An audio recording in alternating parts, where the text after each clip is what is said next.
Hello and welcome to another episode of The Classical Republican. Have you ever asked yourself why organizations who start off as very democratic and egalitarian always end up with a small group of self-perpetuating elites in charge? Well, so did Robert Michels. Robert Michels lived from 1876 to 1936.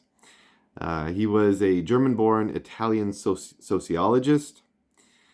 He wrote a book called Political Parties in 1911, and in there he explained the iron law of oligarchy. Now, let me tell you a little bit more about him before I get into the iron law of oligarchy.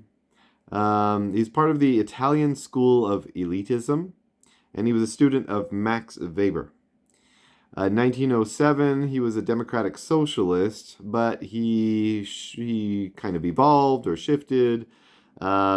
Over time, he became a socialist, revolutionary syndicalist, and eventually in 1924, he joined the Fascist Party.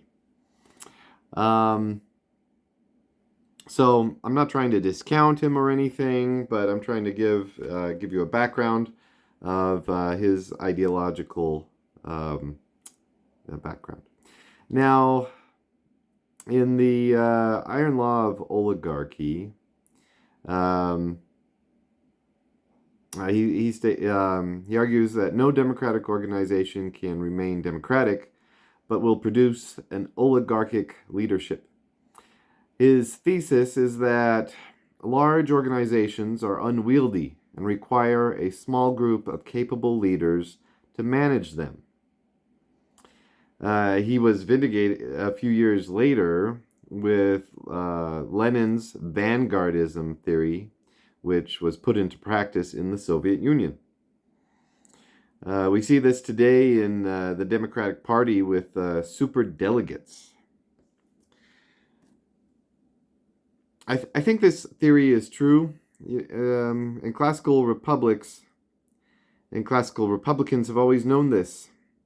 And that is why we stand for the mixed regime. Oligarchy is natural, and you need to corral it into its own institution where it may be checked by other institutions.